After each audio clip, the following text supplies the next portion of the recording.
Hello and welcome back students, welcome back to Vision Academy. So finally objection results declare हो चुके हैं, objection redressal आ चुका है for the MAS-CET 2025 for BBA, BCA, BBM and BMS। तो अभी हम इसमें एक बार चेकआउट कर लेते हैं कौन कौन से क्वेश्चन पे ऑब्जेक्शन को कंसीडर किया गया, किस किस के ऊपर कंसीडर नहीं किया गया।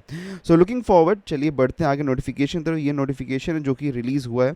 अब यहाँ पे अगर हम कंप्लीटली देखेंगे तो टोटल इन ऑल हमारे पास 151 क्वेश्चन थे जिसके ऊपर ऑब्जेक्शन रेज किए गए थे, जिसमें से टोटल यूनिक क्वेश्चन जो थे that was 36 only. So 36 question unique question से और 151 टोटल ऑब्जेक्शंस रेज किए गए। तो multiplying by that to 1000 we can see that कि 1,51,000 rupees is something that is earned by the CET cell and for no reason. Okay, but way apart उसको छोड़ देते हैं, जाने दीजिए उसको। अब आते हैं ऑब्जेक्शंस के ऊपर। तो ऑब्जेक्शंस हमारे पास में यहाँ पे कुछ क्वेश्चंस में ऑब्जेक्शन कंसीडर किया गया, बहुत सारे क्वेश्चन में ऑब्जेक्शन कंसीडर नहीं किया गया है। ओके, और एक चीज़ मैं आपको बताना चाहता हूँ कि बहुत सारे लोग हैं यहाँ पे जो कि बता रहे हैं परसेंटाइल एंड स्कोर वगैरह का एक एनालिसिस कर रहे हैं, और वो कह रहे हैं कि 29th of April, 30th of April and 2nd of May. अब यहाँ पे अगर आप ध्यान से देखते हैं 2nd ऑफ मई को कोई एग्ज़ाम ही नहीं हुआ है। तो अगर 2nd ऑफ मई को कोई एग्ज़ाम ही नहीं हुआ है तो how come we are getting the analysis for the 2nd of May का percentile and score? How can we even get that so I'll say कि do not fall for those all things. Okay, वो सारे rumors की तरफ आप मत बढ़िए. Okay, please try to be static over only the things that are confirmed, and we try to bring only the things that are confirmed. So 2nd of May को कोई भी एग्जाम नहीं हुआ था, because as per the data that we have received, thousands of students का data हमारे पास में है. Okay, and जो कि जिन्होंने अपना रिजल्ट हमारे साथ में शेयर किया है, और साथ में उसी के साथ में अगर हम यहाँ पे भी देखें तो यहाँ पे देखिए ऐसा कैसे हो सकता है कि 2nd ऑफ मई को अगर एग्जाम होता तो एक भी ऑब्जेक्शन रेज नहीं हुआ होगा। Okay, this is quite not in possibility. इसीलिए 2nd ऑफ मई को कोई एग्जाम कंडक्ट ही नहीं हुआ है। और जहाँ कहीं भी आपको ये देखने के लिए मिल रहा है स्कोर वर्सेस परसेंटाइल का डिफरेंशिएशन ये सब, तो वहाँ पे 2nd ऑफ मई तो क्लियरली जब उनको यही नहीं पता है कि एग्जाम हुआ था कि नहीं, तो उनका डेटा कैसे ही ट्रू हो सकता है even for the percentile and the score. So please don't fall trap to that rumours on all. Okay, चलिए बढ़ते हैं आगे हम ऑब्जेक्शंस की तरफ। ऑब्जेक्शंस में अगर हम देखें तो 29th of April first shift में 2 क्वेश्चंस हैं। देयर आर 2 क्वेश्चंस जिसके अंदर ऑब्जेक्शन को कंसीडर किया गया है और उसके अंदर चेंजेस किए गए। बाकी कोई भी क्वेश्चन में चेंजेस एंड ऑब्जेक्शंस में वो कंसीडर नहीं गए। अगर हम यहाँ पे देखेंगे तो यहाँ पे देख सकते हैं कि बहुत सारे क्वेश्चन हैं यहाँ पे। There are more than there are around 12 to 13 question हमारे पास में हैं जिसके ऊपर ऑब्जेक्शन रेज किया गया था इन the shift 1 of the 29th अप्रैल। लेकिन सिर्फ और सिर्फ 2 ही क्वेश्चन पे, सिर्फ और सिर्फ 2 ही क्वेश्चन पे ऑब्जेक्शन कंसीडर किया गया है। वो क्वेश्चन कौन कौन से मैं आपको बता देता हूँ। It is the question number 21151 जिसमें ऑब्जेक्शन कंसीडर किया गया है और 1 मार्क्स सभी कैंडिडेट्स को दिया जाए। 1 free marks will be given to all the candidates out there for the 29th April shift 1। Okay, so it is the question number 21151 जहाँ पे हमको एग्जेक्टिव पूछा गया था और यहाँ पे आंसर की में कुछ गड़बड़ी हमको देखने को मिल रही थी, तो इसलिए यहाँ पे सभी स्टूडेंट्स को 1 मार्क्स फ्री में दिया जा रहा है। नेक्स्ट क्वेश्चन जो हमारे पास में नेक्स्ट है that is the question number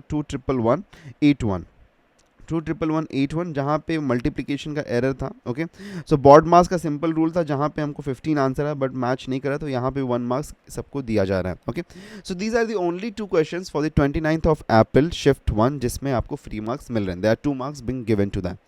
next अगर हम आगे बढ़ें तो 29th ऑफ अप्रैल शिफ्ट 2 में कोई भी क्वेश्चन का ऑब्जेक्शन कंसीडर नहीं किया गया। There is absolutely zero. Okay, there is zero change is into the marks, तो आपका मार्क्स इसमें कोई भी चेंज नहीं होने वाला है। सो यहाँ पे जैसे हमारे पास वैसे ऑब्जेक्शन ज़्यादा नहीं थे। एक क्वेश्चन जो था जो जिसमें ऑब्जेक्शन हमने रेज करने के लिए कहा था दैट वाज 211,262 जिसमें सेंटेंस कॉम्प्लेक्स होना चाहिए था और कॉम्प्लेक्स होना चाहिए था बट आंसर में कंपाउंड दिया गया है, और ऑब्जेक्शन में भी इसमें no change, absolutely no change, कोई भी चेंज इसमें नहीं किया गया है। So that's an big thing to understand कि CET सेल किस तरीके से वेरीफाई कर रहा है, because I am completely not understanding. By you go by any norm and any regulation of the grammars, आप कोई भी रूल अप्लाई करिए ग्रामर का, you will definitely get this as an complex sentence, but उनका अभी भी कहना है कि कंपाउंड सेंटेंस है। How come? No one knows. Next moving ahead, once again we had an controversial question कि ये हमारा जीके का था, बट ये कंट्रोवर्शियल था तो मुझे पहले से पता था कि इसमें नहीं होगा, बट देन टू इसमें कोई भी चेंज नहीं हो रहा है। Okay, moving ahead to the 30th of April shift 1, इसमें भी कोई भी कंसिडरेशन नहीं किया गया for the objection, there is no consideration at all for the objection, कोई भी यहाँ पे कंसिडरेशन नहीं किया गया।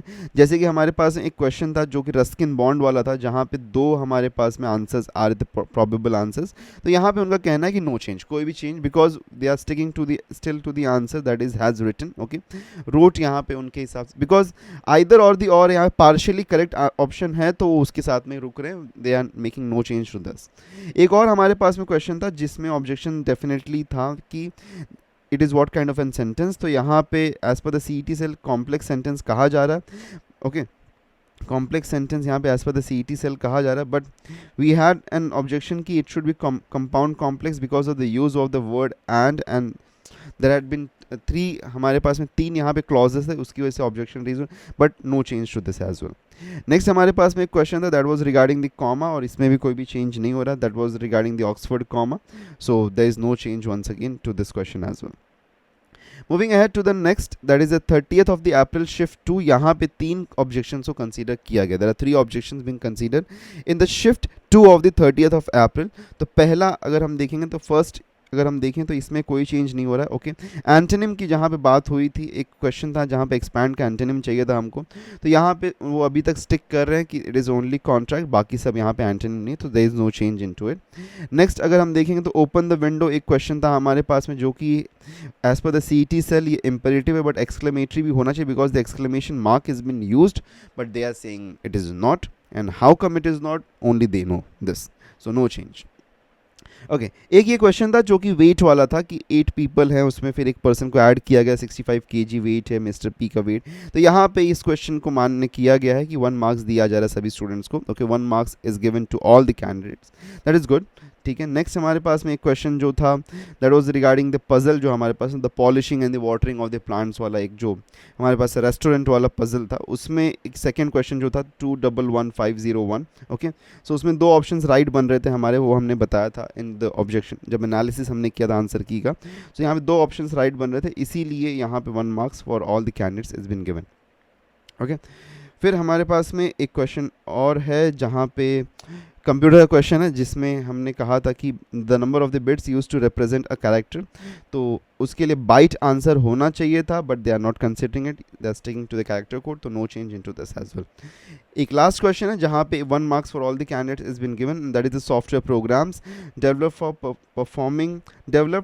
For performing particular task related to managing computer resources is called, तो कंप्यूटर रिसोर्स को मैनेज करने के लिए कौन सा सॉफ्टवेयर होता है, as per the CET cell ये पहले एप्लीकेशन सॉफ्टवेयर था, but there are possibly 2 answers to this, इसके लिए यहाँ पे 1 marks is been given to all the candidates out there.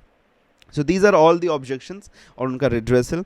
सो अगर हम देखेंगे यहाँ पे क्लियरली, अगर हम पूरी बात को समझें तो शिफ्ट 1 में हमारे पास में, ओके, अगर हम यहाँ पे देखते हैं तो if I just try to bring that to your brief, तो हमारे पास में शिफ्ट 1 जो हमारे पास में था 29th of April का, उसमें आपको 2 मार्क्स मिल रहे हैं सभी लोगों को फ्री में, ओके।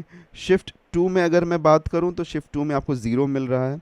30th of April के बारे में अगर हम बात करें तो शिफ्ट 1 में आपको यहाँ पे 0 मिल रहा है, कोई भी इंक्रीमेंटल नहीं। शिफ्ट 2 में अगर हम बात करें शिफ्ट 2 में, तो you are getting 3 marks, okay.